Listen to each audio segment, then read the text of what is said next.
Well, speaking of 30-minute albums, our last album this week is also a 30-minute album, and it is Pacer by the AMPS. And boy, if I did a quick version of a biography for Jesus Lizard, who was around for a decade, uh, the bio for the AMPS is going to be an even more rapid fire bio because this is their only album. So Wow. I was trying to go through bands that we covered that only released one album, Josh, and I could think of two. I remembered the Laws, right? They only had one album before breaking up. And I remembered the United States of America way back in the 60s, right? They only had one album. I do remember Matt and I did a bonus episode of a really strange group that felt like they were thrown out of like left field called the Monks, and I believe they only had one album as well. But can you think of any other artists that we've covered that only had one album? I feel like there is another one, but I am not seeing it come to Like mind. Derek and the Dominoes. Didn't they only have one album, I think? Yeah. Because Eric Clapton, Yeah. it was like a side project.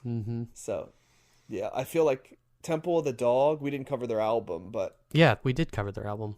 we did cover their album. Yeah, Okay, way yeah. early in the season. I can. Yep. So there you go. There's another one. So yep. So this is another one of those. So the AMPS is actually originally was designed by Kim Deal, who we've covered multiple times because we've covered many Pixies albums, and we covered. Well, we're gonna cover two Breeders. We've covered one, and we've got another one that's coming shortly.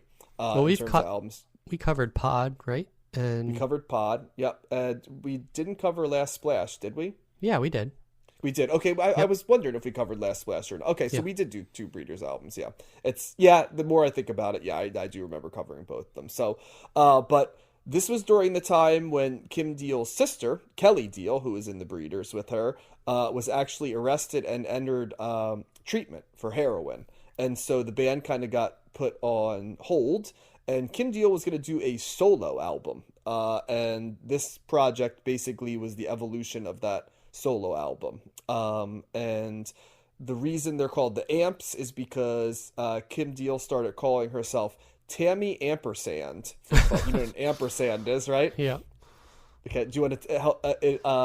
It's Let the Yeah, sure. It's the and symbol on the keyboard. Correct. It's Correct, like number yeah. 7 if you're looking for it. Yes. Shift 7. Chef said, "Good for you, Josh." Yeah, absolutely. There you go. I knew you'd know. That's why I put it. So she was Tammy Ampersand, and then she said that her band was going to be Tammy and the Amps. So here you go. This was the evolution of that. This is the third act for her as well. And what happened was she goes into the studio and she just sort of thinks that she's going to play all the instruments. But then as she's doing that, she actually brings in Kelly, her sister, to come play on some of them. And part of the reason she did that initially was less because she didn't feel she could cover the instrumental part, but more to kind of give her something, in the aftermath of being in treatment to kind of distract her from, the drugs as well. And that was when she's like, well, if my sister's involved, it's not really a solo act, artist anymore. So she decides to form a new group for this. And the group that she forms is Louis Lerma is on the bass. Nate Farley is on the guitar. She is playing guitar and singing. And then she actually brought along one of the members of the Breeders, Jim McPherson, who kind of was the one link, right, between the Breeders and the Amps. And they record this album, and they actually go out and tour this album, and basically their shows are known for being, like, super energetic. They end up, like, playing everywhere as part of the... Kim Deal must have been bursting at the seams to, Tour? like, play this stuff. Yep, So, she is involved with Guided by Voices. In fact, members of the group end up joining Guided by Voices after this, and they're touring with so many different people, like Mike Watt from the Minutemen, with Bikini Kill, with Helium, with Sonic Youth, with Jawbreaker. I mean, they're on all these. They're touring with the Foo Fighters at one point, so they're kind of like the ultimate support act during this time. And that's pretty much it, because what happens is the breeders reform, and then eventually what ends up happening is, instead of like the amps like disappearing, Kim Deal just basically puts the amps and like merges them into the breeders. And Yeah. that's what ends up happening. Yep, Okay. they just the amps just get folded into the breeders, and that becomes the act going forward. Farley, who I mentioned before, ends up becoming a member of Guided by Voices from 1999 to 2004. And multiple members of the group are in a band called the Tasties as well. They have side projects all over the place, so they kind of embrace the spirit of the Deal Sisters as well, and that they're in like 5 different bands at the same time. And the version of the Breeders that was the Deal Sisters, Jim McPherson, who's on this one, and their another the other original member of the group of the Breeders, Josephine Wiggs. There you go. I was trying to remember the name. They actually reformed in 2013 and played concerts. And if I remember correctly, I think they opened for Olivia Rodrigo last year, right? The Breeders. Oh They yeah. pulled them back together and they played. So they're still kicking around from time to time. So there you go. Not much of a bio, because it was really like a true side project here. Yeah. What'd you think of this one? I did own this album as a burned CD, Josh. So that's Nice. how I got this one. That's how they would want it, I think. Not so nice for Kim Deal, probably, but like nice for me. Yeah. This was a real pleasant surprise for me. I really enjoyed this album. I appreciate its brevity, but I feel like they packed a big punch in the 34 minutes that you get. This has a lot, I thought when I was listening to it, I didn't look anything up before I started listening to it. I was like, this sounds vaguely familiar. And then of course, when, like you said in the bio, like, Yeah. yeah, of course it's like, the Deal Sisters and the Breeders. And it's kind of how I feel about this album, how I felt about Pod when we talked about it way back when. It's a sound that really grew on me, and I could like really appreciate what they were going for, and ultimately like really love the album, to the point where I was like, recent time I was like, I'm just gonna run it back and listen to it again, because it was like so like enjoyable, right after finishing it. I like, there is a lo-fi production to the sound. It sounds very like garage rocky or DIY aesthetic, but like Pod and somewhat like Cannonball. Is it Last Cannonball? Splash. Yeah, Last Splash, sorry. There is a retro like pop sensibility that's kind of built in to their sound that I really respond to. I like the fact that again, it's a trend this week. I like the female singer lead. That's really welcoming. There's an upbeat kind of fuzziness to this album as well that I really respond to. I don't mind the lo-fi production on this as well. I think it works really well. I like the guitars first and foremost as well on this. And there's also kind of at times like almost like a Jack White guitar sound, especially on a song like Empty Glasses. There is kind of like a blues undercurrent as well, but you still have the kind of, I think I said this on the Pod review, but like there's like a Beach Boys kind of aesthetic that she's going for, or is influencing her on some level. I really like the last song, Dedicated. The track, like the chorus, the way they sing the chorus, Demons in the Spring, bum bum bum, that like really like hooked me.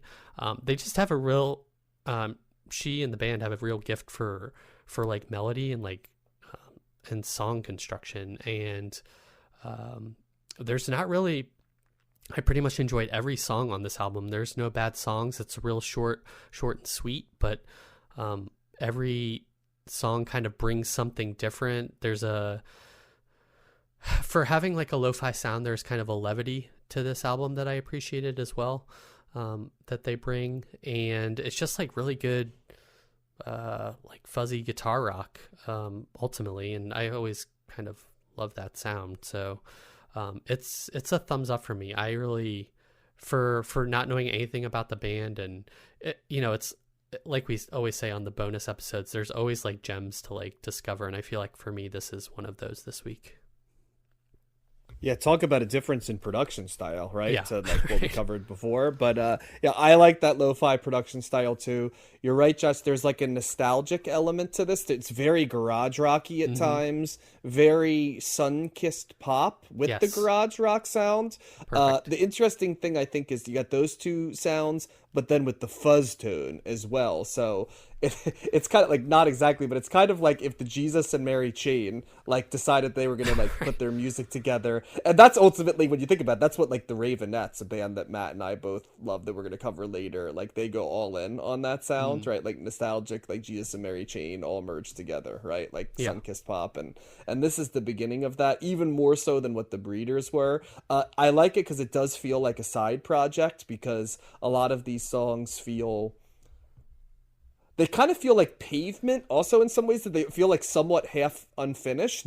Like that they're still like that they're like good drafts, but like you could polish them, but I kind of don't want them to, because I like the fact that they have that, like, sloppy's the wrong word, but the like the fleeting quality to them a little bit. Yeah, so I really like that about it. You're right, like, but the double voices, the layered voices, female voices. We went from that not happening very often to like multiple singles and then an album having that sound this week. So you're right, it's a welcome sound. There still is a little bit of like Pixies in this as well. I think because what the Pixies had, in general as a band, but like Kim Deal as a bassist has in all of her acts, is this thing where her stuff sounds pretty, but it's actually like shockingly heavy at times too, where you're like, man, that's a really heavy bass sound.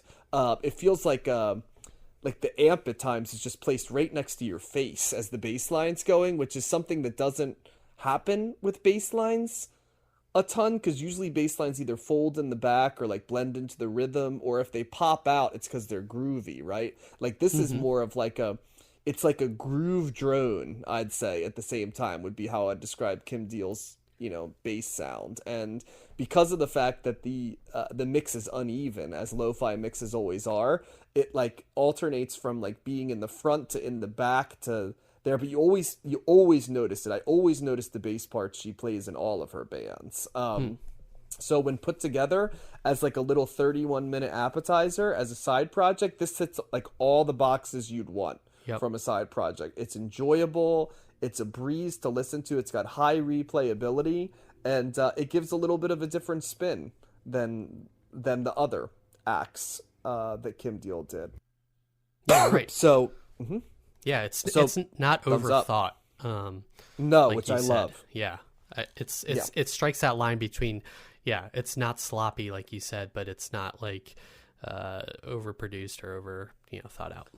Yeah, and while there's a lot of great tracks on this, it was hard to figure out which two I would have wanted to put in the like the opening montage and stuff, but Bragging Party in particular is a song I really connected to, and the opener, Pacer, would feel just as at home on that like Artifacts album that we covered as it would in the year of our Lord 1995. And also, funnily enough, like it also would feel at home in like the late 2000s, early 2010s as well, when people were making a lot of rock that sounded like this. So all in all, if you haven't listened to it and you like anything from the Kim Deal canon, the Breeders and the Pixies, go for it. If you like sun-kissed pop, but maybe with a little bit more edge, go for it. Or garage rock, go for it. Or late 2000s, early 2010s indie rock, because there's a lot of that in this too. So there's a lot of lanes where you could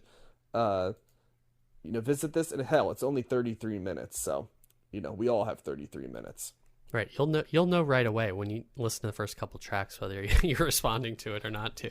Oh yeah. I mean, yeah, it's hard for me to think that anybody who likes anything called alternative rock, I guess, unless like the Deftones is like your alternative rock. Right, For those listening to this like 3 years after we covered this, it was one of the singles we covered this week, and one of the things we said was like the Deftones sound like a specific type of the 90s, for better or worse. Like this does not have that. This could be from a variety. And production wise, you kind of can tell it's a lo-fi 90s sound, but not in such a way that it demarcates it so much in that era. Mm-hmm. So, any final thoughts on this one? No, I think we covered it.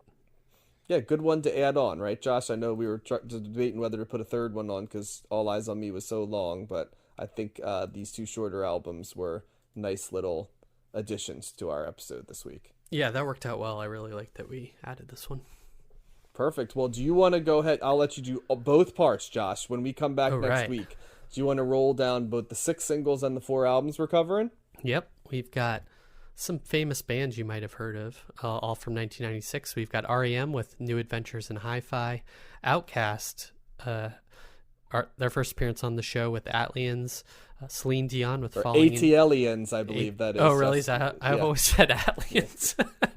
And then Celine Dion with Falling Into You, and Nas with It Was Written, all from 96.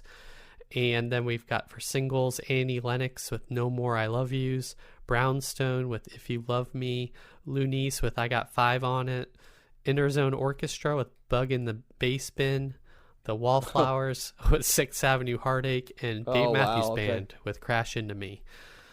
Wow, that's quite that's like alt radio 1996 right there. So yeah, good stuff. Well, we have come to the end of the road to use an R&B